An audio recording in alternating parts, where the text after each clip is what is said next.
hustle, welcome to the trap. I can blow a stack, bet I make it back. You can hit my line if you need a track.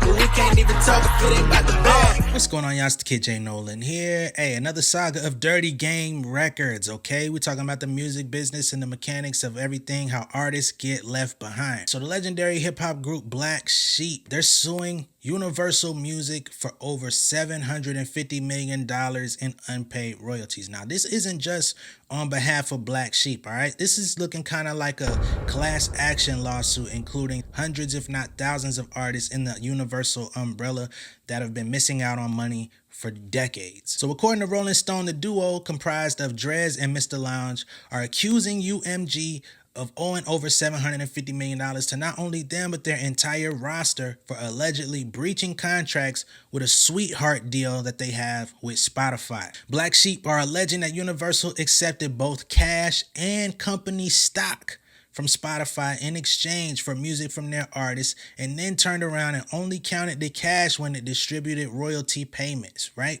Now, why is this important? That means that Universal, which they do have about a 3% ownership stake in Spotify, they allegedly accepted cash and stock shares on behalf of the company because of the artists under the UMG umbrella, right? But then the artists are actually supposed to get broke off some of the money from that deal. Black Sheep are alleging that that never happened and only received money from their royalties. So further into the lawsuit, Black Sheep state that the previously undisclosed deal violated the contract that they have with former Universal subsidiary Polygram. Black Sheep was signed directly to Polygram, and I guess they got consumed, that label Polygram, by the Universal Music Group, dating back to the 90s, which requires Universal to pay 50% of all net receipts connected to the exploitation of the duo's music. So they went back and read them contracts, man. They say in the mid-2000s, Universal struck an undisclosed sweetheart deal with Spotify, whereby Universal agreed to accept substantially lower royalty payments on artists' behalf in exchange for equity stake in Spotify,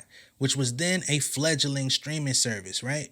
Yet rather than distribute to artists their 50% share of the Spotify stock or pay artists their true and accurate royalty payments, for years Universal shortchanged artists and deprived plaintiffs and class members of the full royalty payments they were owed under Universal's contract. For approximately a decade, Universal omitted from the royalty statements money that it received from Spotify stock in connection with the use or exploitation of Black Sheep recordings. As of yet, UMG is saying that this claim is false and absurd. However, Black Sheep are saying it encompasses at least thousands of artists whose identities can be readily ascertained from Universal's records. So they're basically trying to say that they have proof, they have rosters, and hopefully they've talked to some people that can actually get this thing escalated. This would take a while to get worked out in court. There's $750 million on the line. This ain't going to be no walk in the park to try to get this up out of Universal. That $750 million figure was derived from a September 2021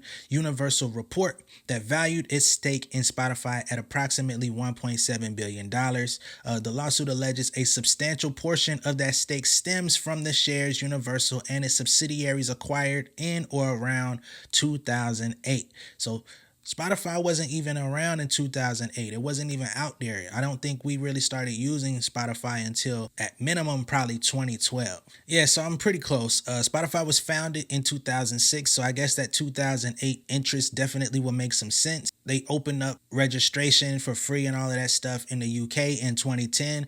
They then followed up in 2011 in the US. So of course, in order to get the music on there, to get the licenses and all of that stuff, they would have to get clearance from the labels. And of course, you're not going to get free clearance from the labels. You're going to have to pay something or give up some skin in the game in order for it to make sense. And as time has continued to progress, we've seen different announcements come from Universal Spotify about the development of their deal, the development of their partnership. And there is an estimated $550 to $775 million that if Universal were to ever sell those shares in Spotify, that would be the estimated value that they would have to pay out to the artists. Only problem is they're not selling that stake. So, like I said, this is going to be a big legal battle. It's going to be a big fight. And of course, Universal is going to do their very best to gaslight Black Sheep and anybody who wants to take part in this class action lawsuit. I really hope it goes through. Artists over the years have been criminally taken advantage of. It's been allowed legally, but at some point the music industry has to be held accountable for all of what it does. And I'm not just talking about raps, lyrics, and songs. I'm talking about the dirt that goes on behind the scenes. At this point, that's all the information I have. I'm definitely going to stay tuned with this as it advances. Let me know what you guys think down below in the comments. Be sure to like and share this video. And if this is your first time seeing me on YouTube, be sure to hit that subscribe button, hit that post notification bell for all updates. If you're an artist, songwriter, producer, manager, whatever it is, I would definitely advise that you go to realjnolan.com. Check out my book, The Pen Game Portfolio Volume 2, if you need some assistance in getting ahead musically, if you're trying to up your royalties on a year-to-year basis, if you're trying to make more money as an independent artist and don't really know how to get to the money outside of trying to do a show here and there or get money off of your Spotify streams, which is probably zero. Again, go to realjnolan.com, check out the Pen Game Portfolio Volume 2, or you can book a direct consultation with me to get some information. It's only $50 for an hour, and in that hour, you can ask me anything you want. I'll give you all the guidance that you could possibly get within that 1 hour session, and I will see you guys on the next one. All right? Much love and respect, y'all. Peace.